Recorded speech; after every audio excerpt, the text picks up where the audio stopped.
All right, good morning, everybody. Thanks for joining us. My name is Kevin Weaver. I'm president of Brewmation. And yeah, appreciate everybody coming out to have a look and see what we're about to talk about in regards to distilling, kind of a fun project or topic rather, to talk about with all the brewing community. And special thanks for the craft beer professionals to invite us out to do the presentation. And yeah, I really hope to shed some light on some curiosity that may be out there to go from brewing to distilling. Perhaps there's some plans already in place, and yeah, we'll try to go through some of the reasonings and a bunch of different details. But I'll go ahead and, Andrew, if you can bring up the presentation, we'll get started. So yeah, adding a distilling to the brewery. It's a lot of fun. We'll talk about a whole bunch of different things here. Let me get set up. So yeah, some of the topics that we're going to go through here, of course, introduction, I already did that. My name is Kevin Weaver. We're going to go through some of the real basics of distilling, just what the process looks like. For a lot of the distillers out there, I am going to simplify it, but just want to kind of get the general feel of how the process works and what's happening during the distilling. Then we're going to go over some reasons of why breweries want to add distilling. Some of the things that you've probably thought about, or people have said, "Hey, you should try this. It's a good idea." Or perhaps you've seen some of your colleagues doing it. Look at some of the equipment that's going to be needing in getting that added. You have a lot of the equipment already, but what's going to be needed to add to it and maybe modify.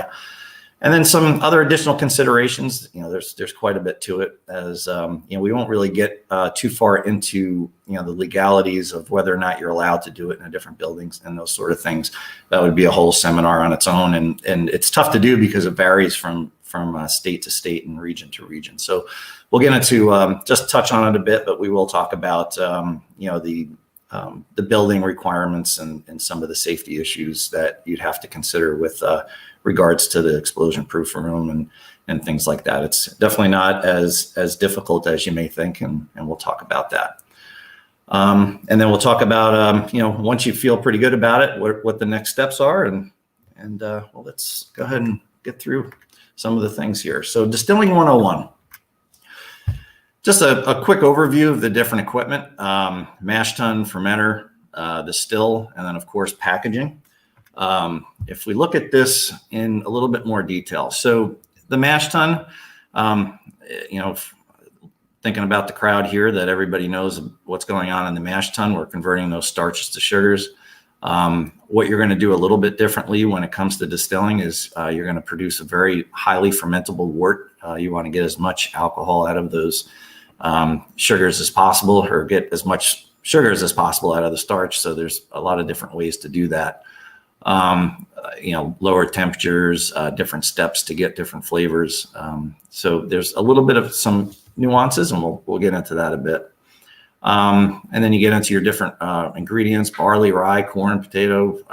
That's just a start. There's a lot of different things that you could use, especially if you're creating your own wash, which is basically the wort, and in this case, wort or the whole grain mash. And some can use neutral grain spirits. We've had a lot of customers that would, just bring in neutral grain spirits and do some crafting of that, redistilling that, say through a gin basket, adding different botanicals. There's just an incredible amount of things that you can do.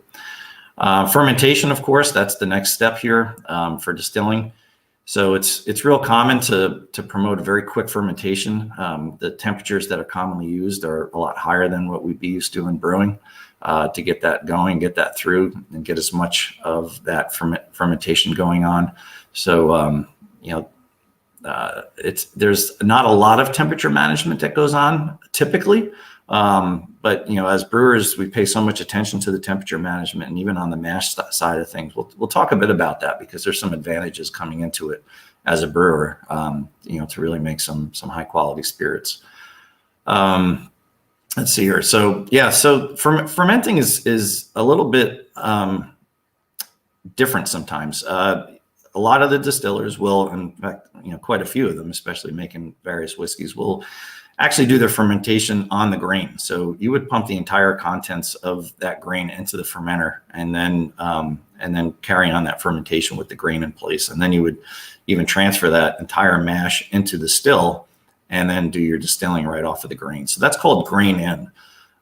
It's most commonly used. And what we found that's kind of interesting is a lot of the breweries who get into this, and even a lot of distillers now, are starting to take a look at that. And depending on what products that they're making, there's a lot of tannins that you get from the grain in that are that you have to get that way. But when you look at the wort, and we're going to talk a little bit more in depth as we go through, by doing a sparge, you get a much cleaner wort, so therefore a much cleaner wash. And so there's some advantages there. So, but again, there's some differences to be thinking about and doing some research on. And then of course the distillation, that's where we're, separate that ethanol in the wash. We're getting that into an ethanol vapor via heat. The ethanol has, there's a distinct temperature where it turns to a vapor, and that actually changes slightly throughout the process as you start to really refine what you're pulling out of that wash. So different mashes, fermentations, and distillation process really produce different spirits. Different temperatures, different rates. Whether you're doing the pre-distilling, where you're doing a reduction, and then you're going to do your spirit wash. So we'll talk about the stripping runs and the spirit runs. And then of course packaging. We have here packaged in bottles as opposed to cans, kegs, or serving vessels. But even that's changing. If you're going to sell, of course, a bottle of liquor, whether it's gin or vodka or whiskey, typically they're in bottles. But now there's something that's really gaining popularity, which is the cocktails in a can. So that really fits in quite a bit, and we'll hit on that a little bit as we go through the presentation. So of course we look at what the brewing equipment looks like. You got the mash tun. Of course you're going to be lautering, so there's going to be a false bottom. Boil kettle, fermenter, kegs. So most of you guys, if not all, are out there are brewers. So I'll go kind of quick through this. But the mash here, we are converting that starches to sugars. And it's real fine-tuned here, to get that desired flavor, mouthfeel, color, fermentability. There's a real art in that, and we just talked about the distilling 101. And while that is considered, it's definitely not to the degree as the brewers go through it. So, I think there's some real advantages and opportunities there for breweries who are going to distilling to really change things up and get some different higher quality, at least the washes getting out there.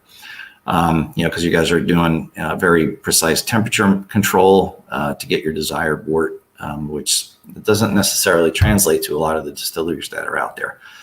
You already have that equipment in place. Lautering, obviously, we talked about before that it's optional for distilling, but it's essential for brewing. I'm really not aware of anybody who is fermenting on grain in the brewing world, although maybe that's something interesting. There's all sorts of different funky beers out there, so maybe there is some people doing that out there. I'd be curious to know if anybody is. So if you want to add something on the comments there, please do. That'd be kind of neat to know.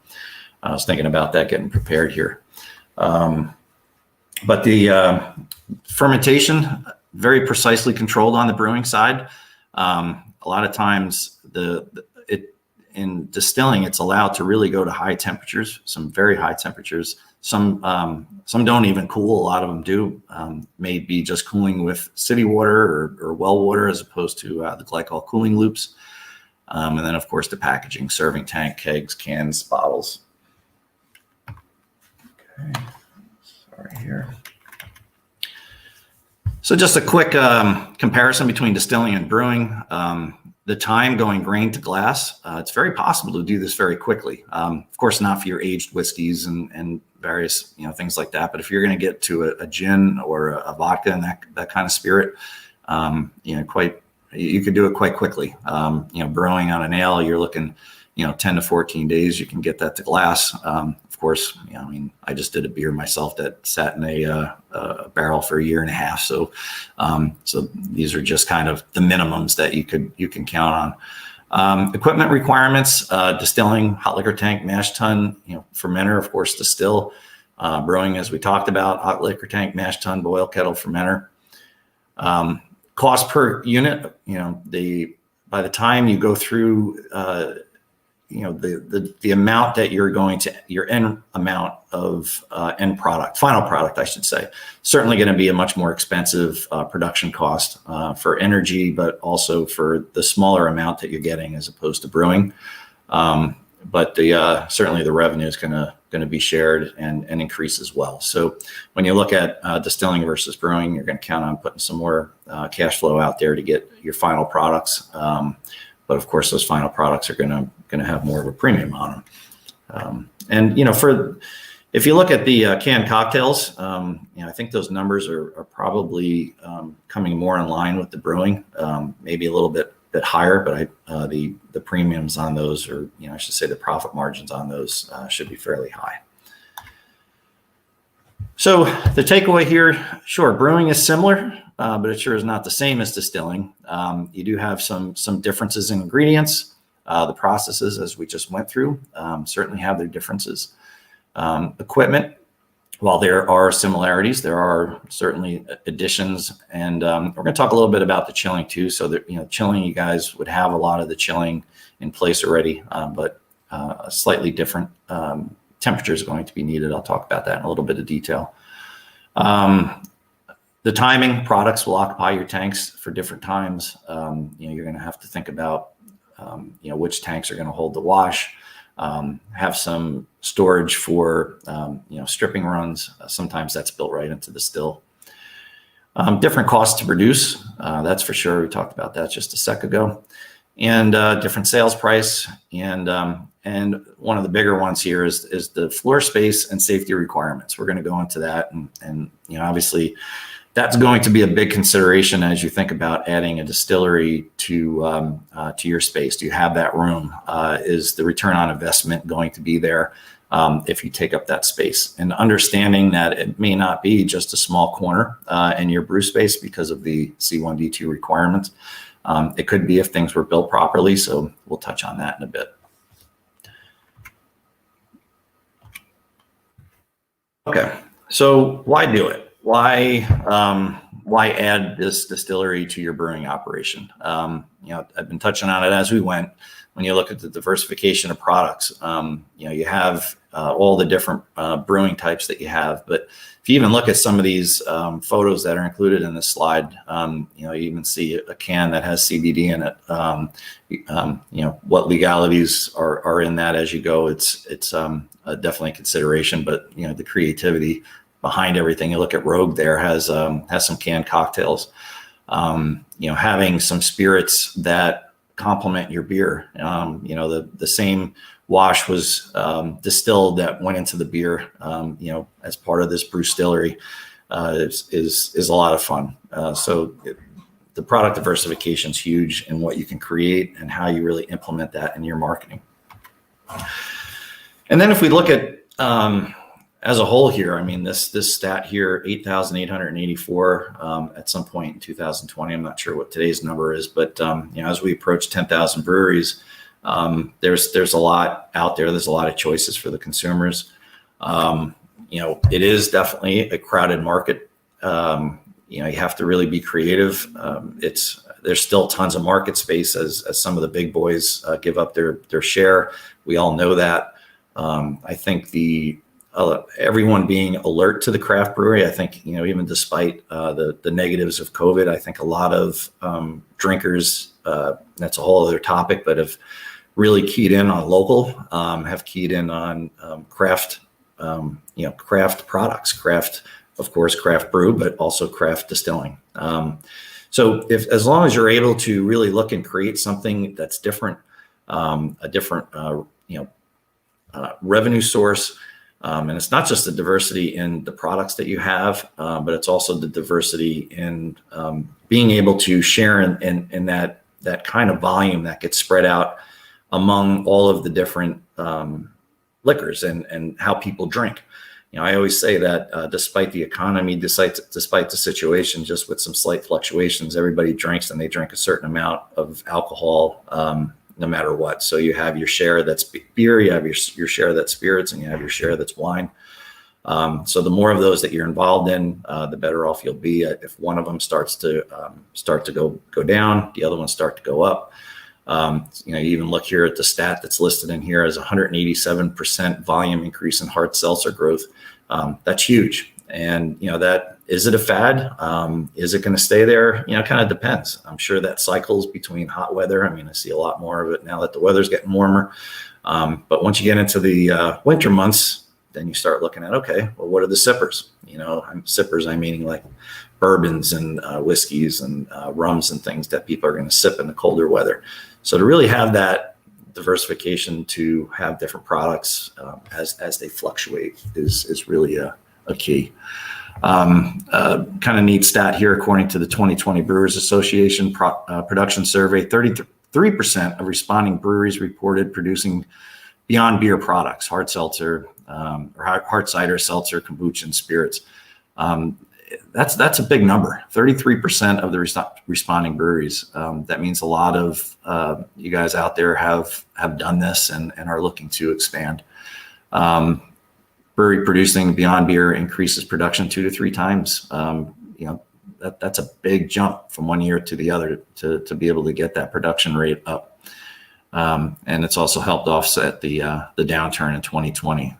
We've seen a lot of that. We've had a lot of folks come to us to put in distilling. Some did hand sanitizer. I think that might even be on the next slide here. So, again, talking about the different, diversifications of the profit centers. Even in ordinary times, being able to adapt to changing markets is critical to business. Like I just mentioned, a lot of folks pivoted. They had ordered even distilleries, and as they were putting them in, decided, I'm going to go ahead and get involved and make hand sanitizer to get through. And it did get a lot of folks through. And as the market adjusted and people started, be let back into tasting rooms as that goes on here currently.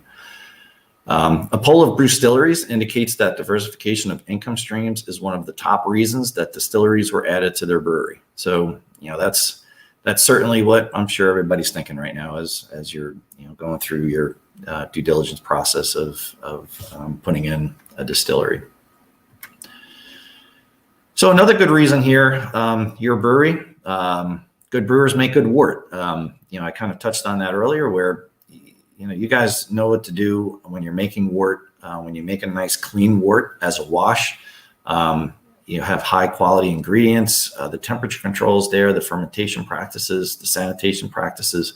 So, if you even look at some of the TV shows of how they're distilling, and, apparently they're making really good products out in the backwoods and all that. But you look at that and you say, man, how are they making a good product? And I think about everything that goes into the brewing process, and I said, man, it can just be that much better. So that's a good reason. You have good wort, you have good wash, and that just continues to end up with some really nice spirits at the end. So we'll get into it. What do you need to distill? So the equipment consideration. Really, it depends on the end products that you're going to be producing.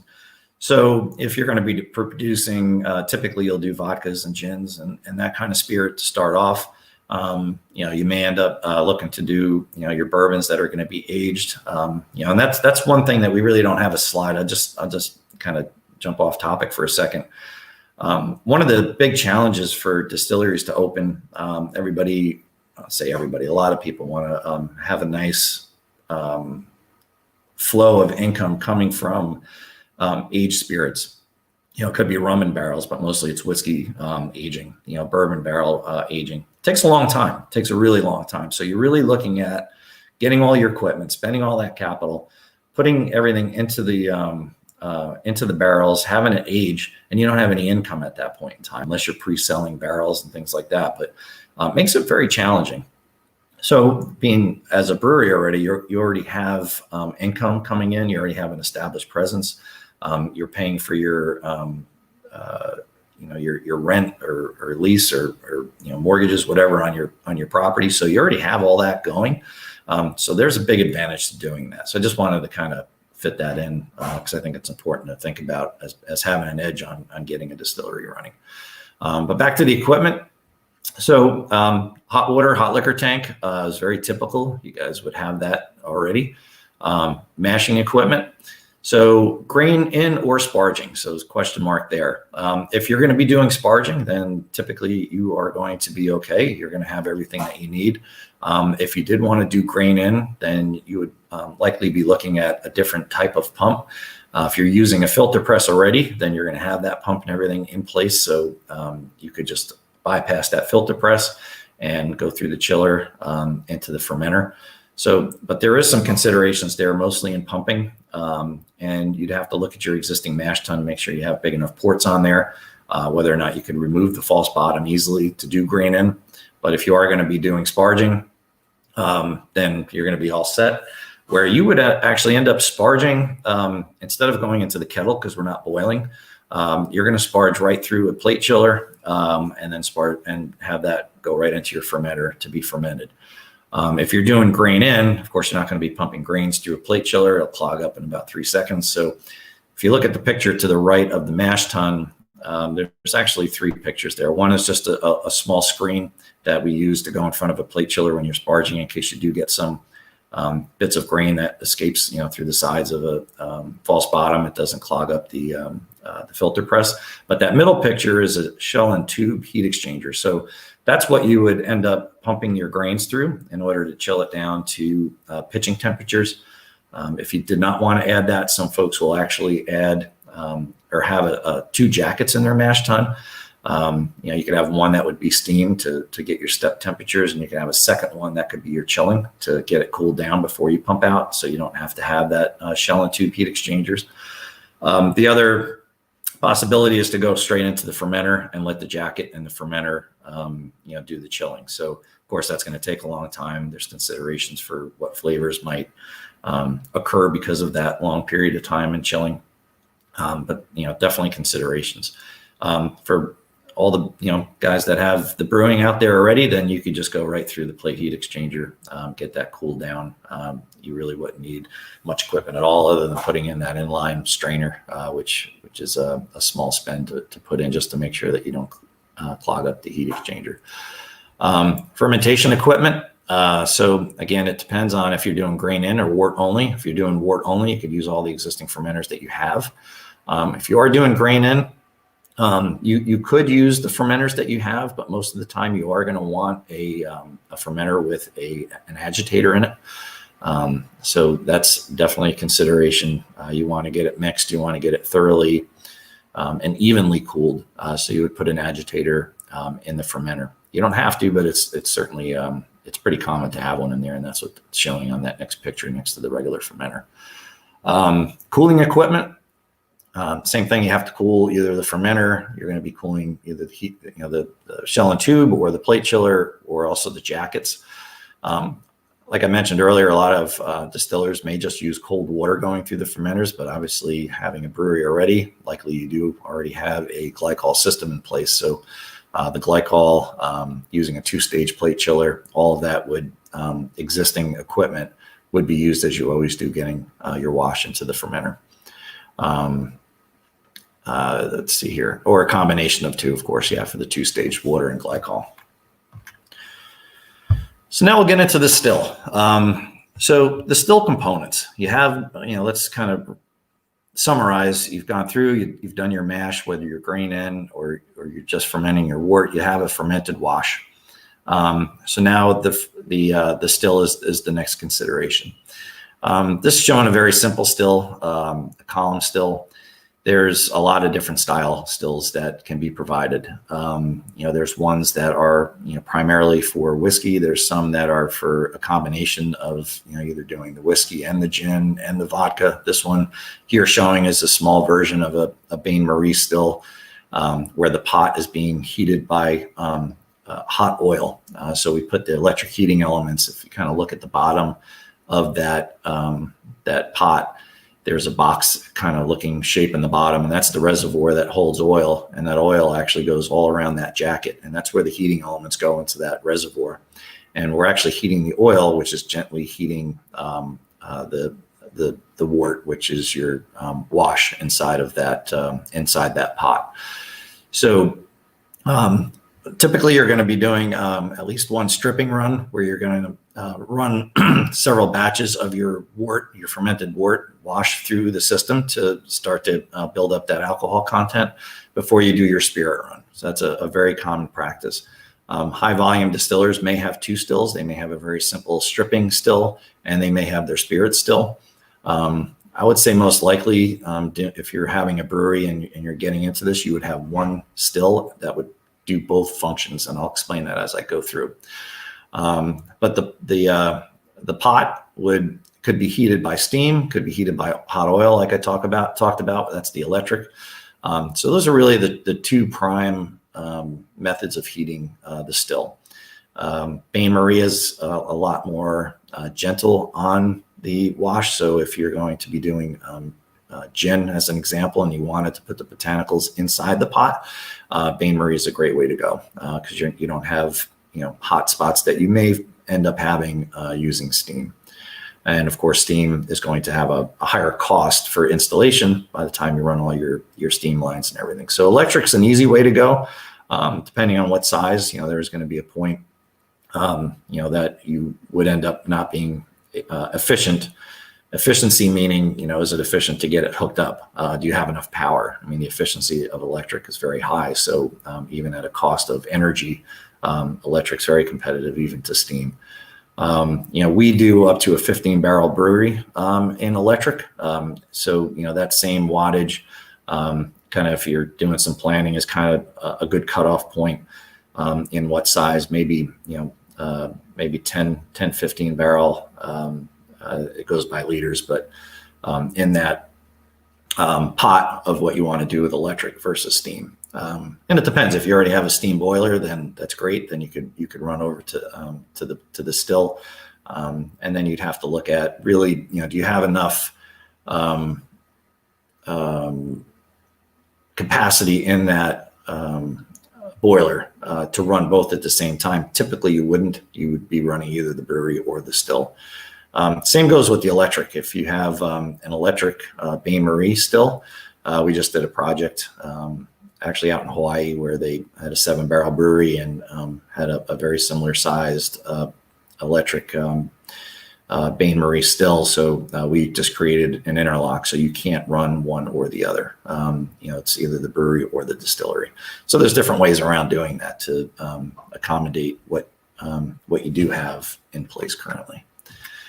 So getting a little bit more into some of the parts of the still. So this is a very universal still. So the helmet and line arm that's shown here is very geared towards doing different whiskeys, bourbons and such.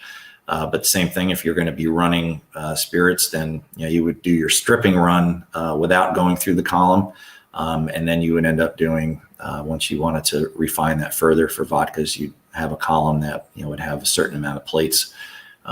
Sometimes we do multiple columns in series to really refine as you go through. You may end up doing a stripping run and then 2 back-to-back spirit runs. So there's a whole lot of different ways that you could do it. And something to consider is to have a still that's very universal, that you can do all of that. So that's where the helmet and line arm, in conjunction, with the columns. So really the number of plates kind of determines how many distillations in essence that you're getting as you're doing the conversion and as you're getting that return of the spirit back into the pot as it circulates back up and what you want to do is have that vapor continue, get through all of the plates, and then come into your condenser. There's a lot that's going in there. I'm kind of, I think for the distillers out there, there's, saying, oh, there's quite a bit to that and how you run that. And there really is. And, some run it straight through to the condenser if you're doing a whiskey. And then, what your strategy is in running the plates and how many plates really depends upon what you're looking to distill in the end. A gin basket can be used where you have the alcohol vapors going through the gin basket. So if you were not putting your botanicals inside the still, like we talked about before with the Bain Marie, you may want to do both, even if you have a Bain Marie. Put your botanicals in the still, but also have the botanicals in the gin basket. So really how that works is the vapors travel kind of right through whatever you put in there. And it doesn't have to be just botanicals. It could be all sorts of different things that you put in there. I've been tempted to put coffee beans in there. Don't know if that's a great idea, but I think it would be kind of fun to have a coffee spirit going through there. But that's definitely one of the pieces to consider. If you're definitely going to have gin as part of your production, gin basket is certainly something you'd want to consider. And of course, the condenser. In the condenser, you're now taking those vapors, you're condensing them back to liquid form, which is going to be part of your final cuts, your product. And we're going to talk a bit about how to cool that condenser, because that condenser is cooling the vapors to the point where it converts back from vapor to liquid. And then other parts of the still is CIP, of course, cooling we just talked about, but the clean in place. In this particular one picture, it actually have the clean in place that's showing for the condenser, but there's also in the back, it's not really shown on this particular one, but there's a whole manifold that each one of those plates has a CIP ball in it. So, very similar to brewing CIP, there's just quite a few smaller CIP balls also in the helmet and of course inside the pot as well. This particular one that's pictured beneath the column in the condenser is a spirit locker where you could run your stripping runs into that, or you could actually use that as your cleaning reservoir. Just kind of a convenient way. It's typically called the liquor locker, and you could have multiple ones of those. So you'd have maybe 4 different liquor lockers underneath them. Sometimes you have a lot more room, especially if you have a bunch of columns in place. So a lot of options there. So cooling. So this is something that we bring up when we are talking to breweries that are looking to go into distilling. One of the challenges of doing the cooling for the still is that you're going to be cooling at least one area, which is the condenser. But you might have deflamators as well, where you're cooling an area on top of all of your the columns, on top of each one of the columns. And having some cooling control on those is very desirable. So you could have 3 different cooling spots on the still. So the challenge that comes in for breweries is, okay, well, we want to do the cooling. You could do it with water. That's for sure. You could do it with tap water. A bit of the couple problems with the tap water is that you might not have consistent water temperatures, which, consistency is the name of the game on your products. You also use a ton of water if you just were using water to cool. So a lot of this water you could reuse, of course, for cleaning, but a lot of it goes down the drain. So environmentally, it's not the best. And, some folks may not have a big water source, meaning a city water source. If you're coming off of a well, you might have very, very cold water, but you may not have enough of it. So things to consider with just using water. But if you're going to use your glycol, so the challenge here is that as brewers, you're typically running your glycol about 28 degrees Fahrenheit. And in a distilling world, as far as the cooling in the condenser, you could certainly do it at that 28 degrees, but it's definitely very cold. A lot of distillers would say, no, that's way too cold. It's going to cause all sorts of issues. The ideal temperature in a lot of circles is about 50 degrees Fahrenheit, could even be 60 degrees. A lot of times you're going to want to change those temperatures depending on what you are distilling. So if, to have that control, right now on your existing system, you'd have to go out to your chiller, or even if the chiller is up on the roof, you'd have to change it. And that's not really an option, because if you change it, then you're likely going to have, 6, 8, whatever brews going on, and you don't want, a different temperature glycol going through and doing the cooling and messing up your brewing operations. So what we had come up with here is kind of a neat way to create a distilling kind of cooling loop. And what we're doing is, if you look kind of at the bottom where it says the glycol control valve, where the glycol is coming in. So that would be your 28-degree glycol coming in, going through the heat exchanger. And basically you would make this little skid part of your glycol, your existing glycol loop. So that 28-degree glycol will be cooling the water that's in this loop. So you can very easily go ahead and set up and say, okay, I want this loop to be 50 degrees. And then you'll have that, or 60, or whatever your ideal temperatures are for your distilling operation. And you can still utilize your existing capacity that's on site. So kind of a neat way to do it. You definitely, if you have that capacity and you want to use it for, for doing the distilling with the glycol, it's ideal. And typically you'd have that in place. So kind of a nice way to do it and still have those higher temperatures that you need for the cooling. So safety. This is definitely a consideration as you look to add. Like I mentioned before, just if you have some room and you want to kind of stick it right next to your brewery, it sounds like a good idea on the surface. But what you have to do is consider that a still has flammable vapors in it. And it's a consideration, of course, that if you had any kind of leak, when I mean a leak, like a vapor leak, it's kind of like if propane is heavier than air, the vapors coming off of a still, if it was leaking, would actually settle down to the ground, and it would start building up from the ground up. So what has the National Fire Code has developed is to say, okay, what is the room where the still goes? What is that considered? And it's considered Class 1 Division 2. And what that Class 1 Division 2 means is that the area around the still, which is what we're showing in this graphic, is called the C1D2 area. So 5 foot around the still, from any of the surfaces out, and then 25 feet around the still, and there's the kicker, 3 feet off the ground. So if you think about the reasoning behind this, is if something was leaking and you were getting a buildup of ethanol vapors, that's where it would end up going, and that's where we want to make sure that there are no areas that no ignition sources in that C1D2 area, and that's where that room classification comes in.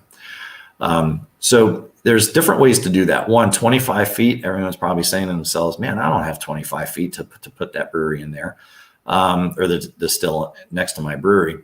But what you can do is you could stop that 25 foot by doing several things. You could put that brewery in its own room. You could put up potentially knee walls if your jurisdiction lets you do that.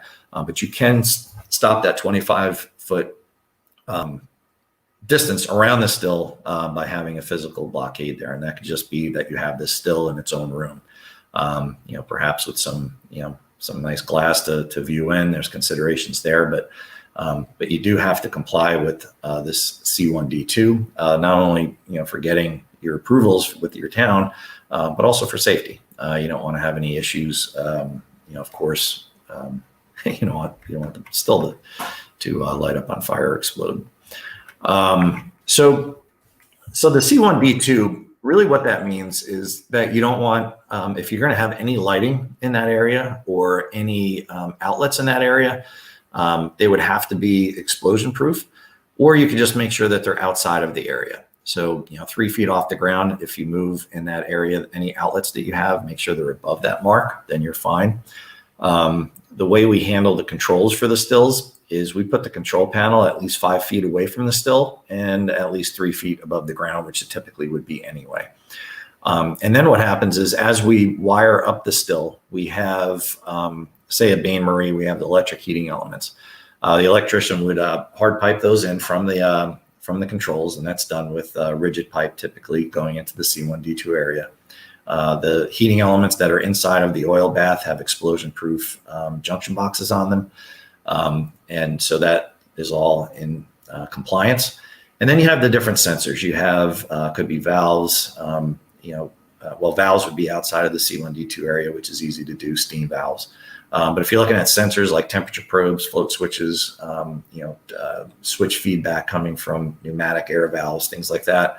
What we do is we put those controls through what's called a intrinsic barrier. And what that intrinsic barrier does, it makes sure that there's no possibility of a spark going inside that C1D2 area. So let's just say there is a short circuit or something in the control panel. That barrier will prevent any of that energy from getting into that C1D2 area and causing any kind of ignition source. So we just put the controls outside of that and we add the barriers. One key is when we do that, we have to be doing it under UL, where it's a little bit of a different UL certification. Most of the breweries out there, if you have controls in place, typically they're going to be UL, and it's UL 508. 508 is a typical UL control panel designation. This is a step up where the manufacturer has to have UL 698 certification in order to utilize these barriers and put these systems in place. So when you're looking at doing all of this, make sure that whoever the control manufacturer is a UL 698 shop.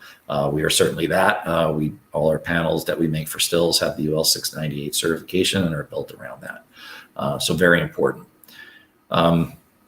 So just on the next slide here, we talk a little bit more about that, where you have the intrinsic barriers. That first picture up top shows the heating elements in the bain marie wired up through rigid conduit, and they actually have a little vapor barrier in there. If you see that little bit of red, that's the proper way to make a connection going into it. And then if you look at another graphic and below that showing that intrinsic barrier getting into the safe area with the sensors, and also the UL label that's showing the UL 698. That's what the inspector is going to want to see when they open up the panel to make sure it's all in compliance.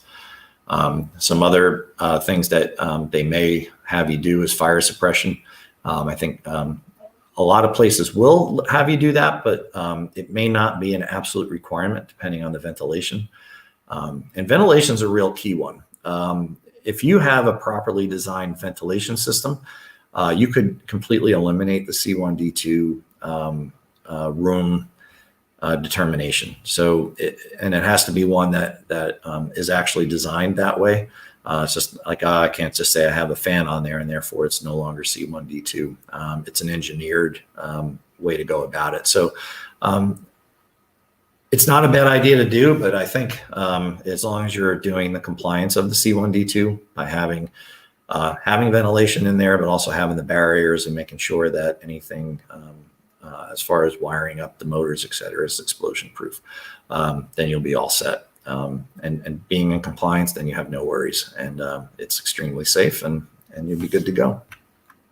Also, ethanol detection system, they may or may not have you do that. Typically in the ventilation, if you're eliminating C1D2, that ethanol detection system may be part of that, where it picks up ethanol, it's going to automatically turn on or speed up your fans and ventilation to get the certain turn of that air inside the room. So definitely considerations there. And it really varies from area to area, different jurisdictions. So, what we do is we typically work with the folks and once the, maybe the local engineers are involved or the architects, and kind of dig into it to make sure that, there aren't any issues or unforeseen circumstances. All right. So now that we've gone through all that, you say to yourself, well, I'm in. Now what do I do? And I think, that last bit in this presentation, talking about the local regulations when it comes to the safety of the room is definitely a consideration. But there's some other ones as well that you have to think about. Can you produce in the same location as you are in your brewing operation? Some municipalities will have exceptions that you can do that. Some will say you absolutely can't.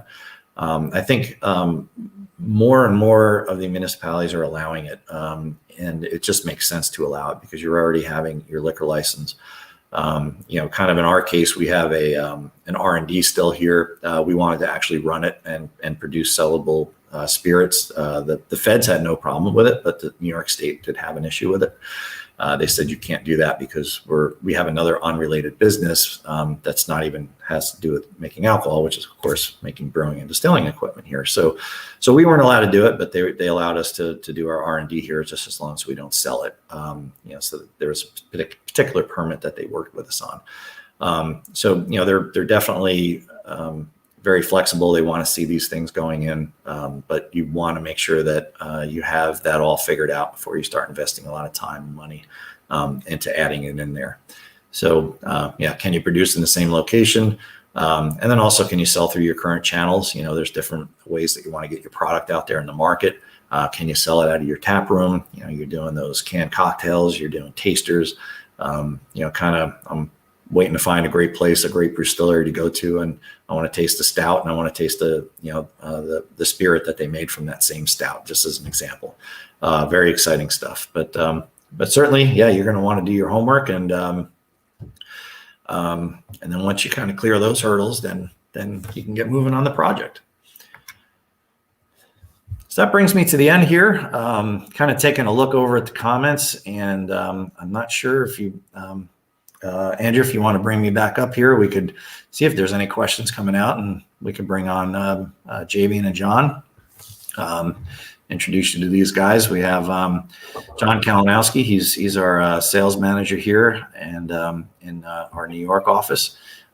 We have Javian, who handles our distilling sales and engineering of the systems as they would be sold to you. He's actually out in Texas. So we have the three of us here, and we'd love to kind of talk about any questions that you may have. And John, do we have any questions pop up anywhere yet? I haven't seen any questions come in through the chat, but I will throw over a couple that we get in talking with people while we wait to see if any more come in. One of the questions we had recently was with regards to the C1, D2 area and ceiling height, and the graphic showed that you needed 5 feet above the still as well. And so the question is that accurate? Do you need 5 feet around the still, but also 5 feet between the top of the still and the ceiling? Yeah, that's a good question. So, all those dimensions, including that 25-foot dimension, it's not like it's a ventilation space. What that means, even if you had that still and it was right up against the ceiling, as long as you don't have a light or any ignition source inside of that 5 foot, and that would be broken by a ceiling or walls. So if you're right up against it and there's only 3 inches to the ceiling, then that's fine. It's not a ventilation thing like you would have with a chiller, as an example. So having it that close, as long as there's no ignition sources within that space, that ceiling stops that 5 foot. So at that point, it would be 1 inch or 2 inches or whatever. Same thing with the 25 foot around the still.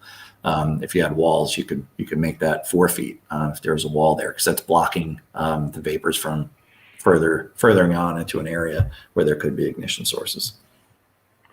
So, and Ben asked the question in regards to packaging. In the brewery, we see kegging, we see canning, we see serving right off the bright. What are the options for brew distilleries that want to package for sale in the tap room? Do they need a bottling line, or are there other options? Yeah, there. You wouldn't necessarily have to have a full-blown bottling line, that's for sure.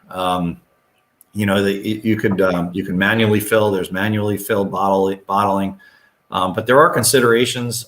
You really have to keep track of what stages all of your spirits are in, and it has to be documented throughout the whole portion. I'm not sure, Jamie, do you have anything to add on that question? Not really. I mean, same as you were saying, you don't need like a big bottling line, especially if you have like a smaller like R&D still. Just the ability to move that product into bottles and then seal it pretty simply. You can start pretty simply with that. I don't think you could push it through any kind of like tap system or anything like that, unless you're doing like the craft cocktails. That you could probably serve a different way, but the spirits themselves are probably bottling and serving from the bottle. Yeah, and you're also going to have one thing I didn't really talk too much about, depending on what you're making, but you're going to have a blending tank, or at least a vessel to blend, to proof down your spirits, to whatever proof that you need. So that's also another consideration, that you probably go into that blending tank, and then off of that blending tank, you're going to be doing your packaging. Next question here. for a small scale startup brewery, what's the relative additional cost to adding a distillery at if you're just building a brewery, you don't already have one in place, and you want to tack on a distilling process to a new brewery? Is it an additional 50%? Is it an additional is it double the price? Any sort of rule of thumb there for what they might want to budget? I would say, if you're already buying all the equipment you need for a brewery, you're probably looking in like that 30 to 50% range to add the distilling equipment. But it really depends on, what end products you want to end up with. So, you can have a very, very simple still if you just want to do whiskey and bourbon. That's a pretty simple setup, and those costs can be lower. If you want to do vodka, that's kind of the most neutral spirit, so it requires the most equipment essentially. And so that can be, more in the expensive range. So it really comes down to what you want to make. But I would say like a good, like kind of rough estimate is maybe like 30 to 50%, depending on how complicated it is. Yeah. Along those lines, is there a rule of thumb for a still size compared to an existing mash and lauter tun? So what would be, if you have a 3-barrel brew house or a 7-barrel brew house, is there a analogous still that would correspond to that? I would say you'd want to size it probably either to your mash tun size, or if you're double batching, to your fermenter size. That way, one batch of fermentation can be put directly into the still for one batch of distilling. I think that's matching it to the mash tun is pretty common. But if everything you make, you're double batching, then you might want to size it to the size here for fermentation. But it also depends on what kind of output you're looking for. So let's say you're making significantly less spirits than beer. You could also have one fermenter do 2 runs to the still. So kind of depends on your process and what you're thinking for output. Yeah, it also depends on your stripping run strategy as well. If you're able to get multiple tanks to go through your stripping runs and then collect enough to get into the still for your spirit run. So there's a lot of different strategies to employ there. But yeah, Javian, I agree. Yeah. Ben also asks, is it smart to leave the yeast in the wash for distilling in an electric still, or might that be enough to breed scorch? And I think he's referring to a Bain Marie still. Yeah, I mean the elements aren't directly in the wash, so from the scorching standpoint, that's not really a problem. Plus, you're still performing, making your wash the same way, so you're still going to leave most of that yeast behind, dumping it out of the fermenter. So I really don't think there's anywhere near enough debris to scorch anything. There's not really any scorching issues because you don't have elements in the wash. Is there any need to take additional steps to remove that yeast after fermentation and prior to distilling, or is the natural settling of the yeast sufficient? I think that's plenty sufficient. I wouldn't, unless Kevin, do you have any other thoughts on that? I don't. No, it'd be efficient. Even like if you think about the people doing grain in, you're going to have all that yeast in there with the grain in, but it all gets left behind. That once you go ahead and distill that out during your stripping run, all that will be gone. So, yeah. Yeah, it sounds like Ben's elements are actually in his wash in his current setup, so that might be a little bit different situation than we're describing. Yeah, and that's it's interesting. I know a lot of folks do put the elements in the wash. When the systems that we put together, we stay away from that just because of the potential for problems with the C1D2, because when we put the elements in the oil, those elements are now protected and not in any of the areas that there could be vapors. So we would tend to put them in. We would always put them in the oil, I should say. But I do know that some put them in the wash, and you just got to be careful that there's always liquid over the top of them. Yeah, and I could be wrong here, but I think putting them directly in the wash could make it a C1D1 issue too. It could change your classification. So Got to be careful. Yeah, because inside that pot is a C1D1, and what that means is the D1 means there is always vapors present. C1D2 means that there could be if there is an issue. So that's why the outside of the still is C1D2, but inside could be C1D1. Yep. Yeah, that's much more stringent. So definitely got to be careful there. Yep.